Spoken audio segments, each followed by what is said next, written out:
Hello listeners, this is the JC Squared Pod, and today I'll be discussing my film, The Eclectic Essay.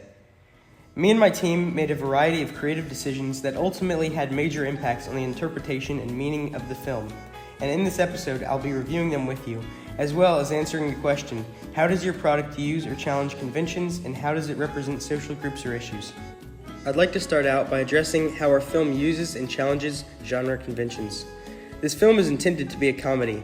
In order to approach the sensitivity of the issue regarding social challenges while remaining entertaining, we included a variety of comedic and lighthearted techniques. Media theorist Steve Neal believed that films in a genre must be representative of features and conventions that belong in said genre in order to be successful. His theory can be recognized in our film through our use of comedic techniques.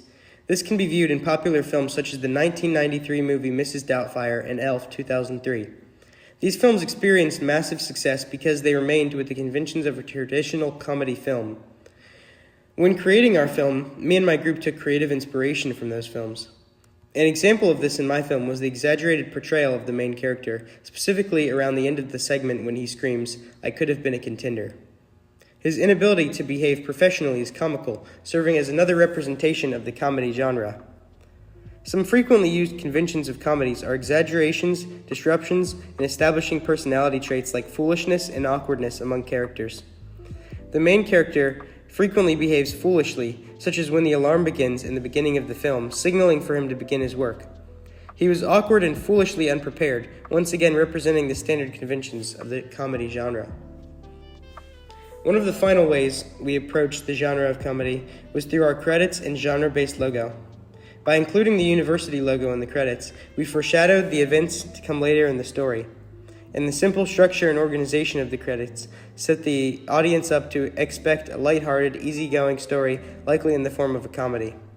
Our genre-based elements included a simple yet somewhat intense and dramatic logo for JC Squared Productions and a comedy logo of a clown for Peak Entertainment Productions. We challenged the conventional expectations of a comedy because our film also took on a more serious tone at times. Generally, in a comedy, the tone is carefree or jovial throughout the entire film. In my opinion, this is flawed and decreases a film's overall complexity. Our film has a unique approach to comedy where the conventions of a comedy are incorporated among the periods of humor, yet less optimistic tones are still present at times. The other two slightly less significant genres present in the film are suspense and drama. The film has natural dramatic qualities with comedic exaggeration sprinkled throughout, and suspense when the main character is waiting for the results of his college application to come in. As a group, we understood that a major issue plaguing society today is a lack of work ethic and self-developmental drive and discipline among young people, specifically men. Media theorist Stuart Hall came up with a theory that relates to this. Hall came up with the theory of representation. The issue being addressed and represented in this film is young men's stereotypical laziness and lack of creativity/originality. We wanted to represent this by showing the consequences and individual product of a lifetime of procrastination. The young man in the film decides to wait to submit his college application and ultimately pays the price for it through losing the opportunity to go to his dream college. The boy, following a stereotype as theorized by Hall, costs him his future. We thought this film could serve almost as a cautionary tale to those with similar destructive tendencies. The film represents a number of social groups such as teens, students, and lazy people. This increases the number of potential audiences and viewers. We were inspired by the film Big Fat Liar 2002 to represent the social dynamic of lazy, dishonest teenage males. Now that I've addressed the question, I'm going to move on to some media theorists and how their ideas can be seen in the film. The theories of Roland Barthes can be interpreted in our film. Roland Barthes believes that films carry cultural meanings and signs. In our film, the main character blatantly plagiarized and stole the intellectual property of well-known movie franchises so he would have material to write about in his college essay. This displayed an example of cultural issues today's society is faced with. The blatant academic corruption displayed in the film is a topic of significant concern, especially in recent times, following Barthes' theory. Another film theorist whose works are reflected in our film is Tsvetan Totrov. Totrov believes that narratives in a film are established by the disruption of equilibrium, or essentially the balance and stability of the initial plot. Where this can be seen in the film is when the young man realizes his college papers must be turned in. This interrupts his initial activities and leads him to the panic that lasts him throughout the entirety of the rest of the film. Now that we've talked about a few of the media theorists, I'd like to take a moment to thank the sponsor of today's episode.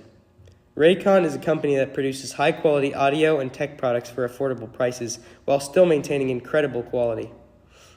From a personal perspective, I use their products almost daily, and as of the time of recording this, I'm using their everyday earbuds to finish off the editing process for a prior pod. Use code JC2 at checkout for 20% off your purchase, eligible until April 5th, 2026. Once again, huge thanks to Raycon, such an incredible company, and as a community, we really appreciate what they've done for the podcast. The theories of Claude Levi-Strauss can also be interpreted in the film through the binary opposition between comedic nature of the young man's original carefree lifestyle and lack of concern regarding his academic and school-related responsibilities. This is contrasted with the later display of his newfound burden of obligations and tasks. The final theorist I'm going to mention is Judith Butler. Butler came up with a theory of gender performativity in media, believing gender was not a fixed identity, but a performance. The boy in the film is lazy, plays video games, and procrastinates constantly. He takes up the stereotypical role of a male in the media through his actions and how he behaves. Butler's theories can be interpreted clearly in our film. Thank you for your attention today. As a creator, I would really appreciate it if you could share the podcast and let friends and family know that you've been listening lately. Finally, shout out to the media theorists that came up with all of these incredible theories that can be seen throughout our film. And don't forget to like, comment, and subscribe for more great episodes in the podcast. Thank you.